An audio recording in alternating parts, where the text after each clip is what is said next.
Supreme court ने एक अहम फैसला लेते हुए आज कहा कि कोई भी मुस्लिम तलाकशुदा महिला सीआरपीसी की धारा 125 के तहत गुजारे भत्ते के लिए अपने पति के खिलाफ याचिका दायर कर सकती है।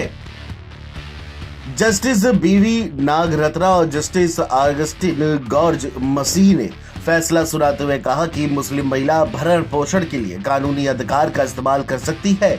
वो इससे संबंधित दंड प्रक्रिया संहिता की धारा 125 के तहत याचिका दायर कर सकती है। सुप्रीम कोर्ट ने कहा कि यह धारा सभी विवाहित महिलाओं पर ही लागू होगा, फिर चाहे उनका धर्म कुछ भी हो, चाहे वह मुस्लिम हो, क्रिश्चियन हो, हिंदू हो या अन्य धर्म की हो। मुस्लिम महिलाएं भी इस प्रावधान का सहारा ले सकती हैं। कोर्ट ने एक बार फिर से कहा कि मुस्लिम महिला अपने पति के खिलाफ धारा 125 सीआरपीसी के तहत भरण पोषण के लिए याचिका दायर कर सकती है। हालांकि जस्टिस बीवी नागरत्ना और जस्टिस अगस्टिन जॉर्ज मसीह ने अलग अलग फैसला सुनाया, लेकिन दोनों की राय एक समान है।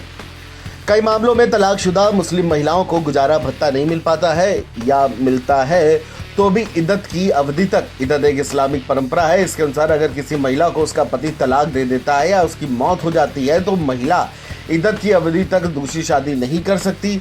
इद्दत की अवधि करीब 3 महीने तक रहती है और ये अवधि पूरा होने के बाद तलाकशुदा मुस्लिम महिला दूसरी शादी कर सकती है।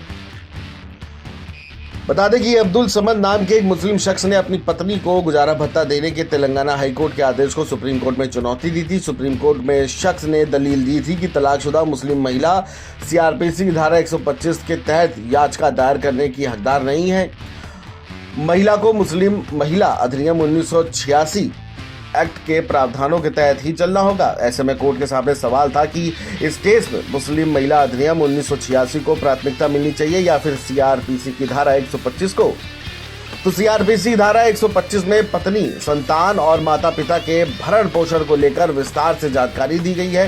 इस धारा के अनुसार पति, पिता या बच्चों पर आश्रित पत्नी, माँ बाप या बच्चे गुजारे भत्ते का दावा केवल तभी कर सकते हैं जब उनके पास आजीविका का कोई और अन्य साधन उपलब्ध नहीं हो। इसी को लेकर के सुप्रीम कोर्ट ने मुस्लिम महिलाओं के हक में एक बड़ा आदेश दिया है। Video desk, NBT online.